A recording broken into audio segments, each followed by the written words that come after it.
Right, hello there everyone, welcome back to James Redmond TV, where Liverpool have just drew 0-0 with Everton. Merseyside is purple, and everything is really just not good at the moment. You've got to contextualise why it's not good, because it's not panic stations. Like, we have had injuries to start the season off, and, you know, that will play a factor whether you like it or don't. When you don't have Jota or Núñez, who...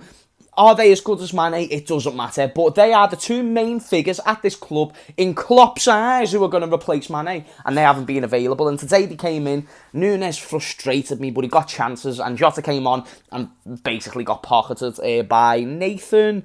I can't remember his name, but he was really good, the Scottish kid. I think his first name's Nathan. But either way, had him in the back pocket from when he came on the pitch. So many things in this game that...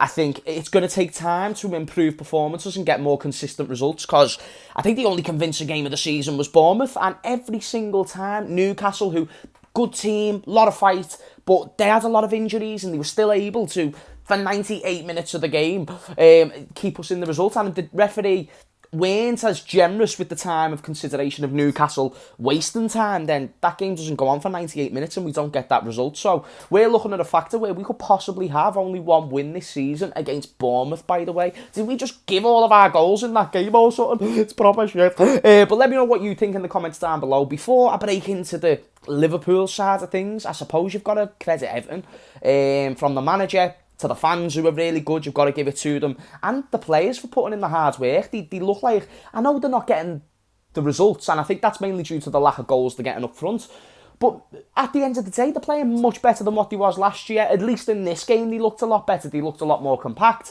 It just looked like they lacked quality more than anything, and over time with Frank Lampard, that could improve. It's not really hard to improve them at the moment, but if I'm supporting Everton in that game, I'm happy with the way that game went, in a way. I know they're going to be talking about Liverpool and, you know, the offside, and maybe Van Dijk should have got a red card. Van Dijk's situation, I wouldn't have said it was terrible to give him a red card, but I'm also not saying it's terrible to give him a yellow. And then I share the same thoughts with the goal, Connor Cody's goal. Like, it could be offside. Like, I wouldn't give those decisions in general, but with the ruling that they've set for themselves, that can be classed as offside. But if it was given the other way, I wouldn't be arguing either. So, a game of fine lines, and Liverpool should not be relying on fine lines to win football matches. That is not a title contender's mentality. I've just spoke to Rio Ferdinand then by the stadium, which we were supposed to get content out, and the video was absolutely brilliant. We had a proper laugh, and the audio messed up, so I don't know if I'll be able to get that out unless you want it with messed up audio. But even he was saying, like, you know, if we went on a bad patch, the most important thing was to react. He was also saying that the injuries are the main part of our issue. And I know that Liverpool, and neutrals in particular, don't like to use the injury card. Well, we don't mind using it, but it is a factor at the moment. And I think now what I'm really going to judge on is the next 4 to 8 weeks. You know, the weeks where we do have Jota, we do have Núñez, and if we keep getting injuries, then that just shows the lack of investment and the lack of preparation when it comes to the season.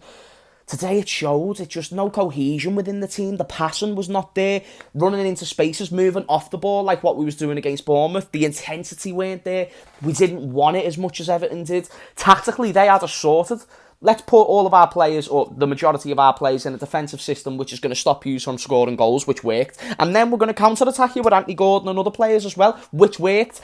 It was such a good game plan, and they could have won that game. I will not dispute that Jordan Pickford had an amazing game. I think a lot of the saves weren't super difficult to make. It's the one criticism I have for Pickford, is that I think he overdoes it, but he's small. He's got to reach a little bit further for certain shots, and he done what he needed to do. He kept the ball out the net. No doubt man of the match. But from a Liverpool standpoint, from a volume point of view, choosing periods in the game where you're going to create those chances, you've got to be relentless. And the reason why you've got to be relentless is because Liverpool are so well known for killing the game off within the first 10 minutes. The worst spells of our game now is the first half, which is very unusual for a title contender, top 6 team, so on and so forth. I think we really now need to start looking at readjusting the expectations, because whether players are slightly worse than what they was last year, or if it is just a bad spell, or if it is just the injuries, it's cost us. Regardless what you attribute this black or drop in performances to, it's cost us to a point where Man City are still getting points week in, week out. Arsenal, I think they're 7 points clear off us, with a game in hand, by the way. Like, This is not normal at all, and it is a proper crap situation, but it's what we've got to deal with, Liverpool fans. The positives that I want to get out today before I get into the negatives individually. Joe Gomez, very happy. Alisson, done everything he needed to do. I thought Costas done okay in moments. Firmino came on and got a couple of chances. Otherwise, I'm struggling over here. I'm struggling. Everton were just sound, mate. They were fucking better than us. I know that the goalkeeper that saved a lot of chances, but when you consider their level of performance and ours, they can be more proud of what they put out, whereas we're just not hitting the standards, whereas they could have arguably went above their standards, and that's what wins you football matches, and that's what is the difference between these world-class players and good players, is the effort that you put in, and that's why they were able to get a result today, and, like I said, they could have won. So what I'm going to say is about the negative things. Núñez frustrated me. He got chances, but just certain things, his technical football and ability is just something that I'm questioning more and more week in, week out. I'm happy for him to be in the team if he gets goals. He needs games to get those goals, but from today alone, not enough for me. Harvey Elliott and Fabio Carvalho, physically in the first half, you could see just weren't coping as well. On top of that, they weren't getting involved in the game as much as they would have wanted to. Probably partly down to themselves, but also mutually coincided with the fact that our team just weren't playing good football whatsoever. Trent forcing passes, just forcing them when you don't need to do them. Situations where you can just play it across the ground, and I understand you need to create things, but stop taking so many risks when you're not even getting those chances from the risks. Play the normal football that you've been used to playing. Switch the ball to Tsimikas if you need be. Get the ball into the midfield. Drive forwards with the ball at your feet. That's one thing we've been lacking without Matip, by the way. Just such a shame. Van Dijk and Joe Gomez were much better. That's the positive that we had to take out the game, is that defensively we had a much better performance. But then again, you've got to coincide that with the lack of quality that Everton have going forward. Amari Gray is a good player, but he's not a great player. Anthony Gordon could be a great player, but for now he is only still a decent player. Like, you can't say he's world class. That's still yet to be seen. We haven't had a long enough case study. The game was there to be won. All we needed to do today to win that game was score goals, and that's the one thing this team is lacking at the moment, is getting the goals in the back of the net. And believe me, a bad attack is considerably worse than a bad defence. 13-14, Liverpool had a bad defence, but we still won so many games because we had the attack sorted and secured. The title race, there's been games where we've conceded the odd goal here and there. The Leicester 1-1 comes to mind. The Everton when we drew against them and then we missed out on the league by 1 point. Defensively, we were sound, we were better, but it still weren't perfect. Hence why it cost us the league. But you can still put yourself in those conversations if you're scoring 2, 3 or 4 goals a game. Besides Bournemouth, we scored more than 1 goal in a game that Fulham where we drew, so we needed to score them goals. And then against Palace, we scored 1, other games as well. It's just so frustrating that the attack isn't firing on all cylinders. I thought Diaz had a good shot when he's cutting in on his right foot. He's very good at that. But there's other things that he didn't do well. Passing the ball, linking up the play, being ruthless enough in front of goal, decision-making at times. Mo Salah, I'm not even going to have a go at Mo Salah because he just didn't get involved in the play. He's playing a lot more deeper in the pitch. He's playing more centrally. It's just taken away from the goal scoring that he can bring, and he made a few good passes and done some things really well, but you can't just relax. Mo Salah is your vocal point for goals. Make sure you're creating the volume of chances that he needs to get those goals, because that's the way we've been going for the past few seasons. And since Mane is gone, it's like Salah has now tried to fill the role that Mane was doing, being a bit more creative, creating more space for the likes of Núñez and Luis Diaz.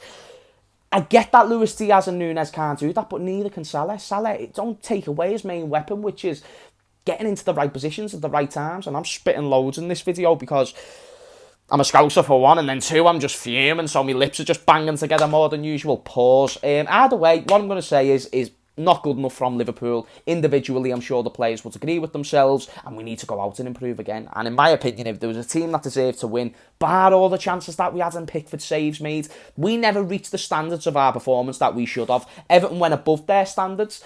As far as I'm concerned, they probably deserved to win. They didn't even waste time or not, and there's nothing that I can be fuming about with Everton in this game. Usually I leave a game and it's like, they were dirty, VAR saved them, which it has done in the past. Like, don't get me wrong, this happened at Goodison when Henderson scored the last minute goal. Remember that, Everton fans? Mum, Hendo scored, fuck off. It happens, VAR shit, you know what I mean? It goes for or against you. That's why the Liverpool thing is very funny to me. However, we need to bounce back. We need to hope that these players come. Thiago's coming back. Matip was on the bench. I think he needs to start again, even though Gomez was brilliant. Jota, Nunes. If they can get a consistent run of games, then maybe we can turn this bad spell round. But we need to improve in sections of the game, otherwise we're going to be really struggling going forward. Anyway, guys, let me know what you thought of the game in the comments down below. Man of the match and stuff like that. And yeah, mate, I'll see you all later. Peace. Also, guys, if you would like to watch the full video on 888 Sport with their recent debate, then make sure you click the link in the description down below and watch the full video. Here's a clip. It currently goes Arsenal, Tottenham. Tell me who's third if it's not Man City. City. United. What have you got? I'll put City. I'll defer. So you've got City as well? Yeah. Okay, so that's 3 with City. Fine, it's City. Chelsea 4th. Yeah. Go on then. Yeah, Chelsea 4th. United 5th. And then United 5th. I can have United, Chelsea. No. The spirit of détente. No, we still have a problem. I'm still debating one and We two. haven't done 1 and 2. No, I've overruled. Hold on.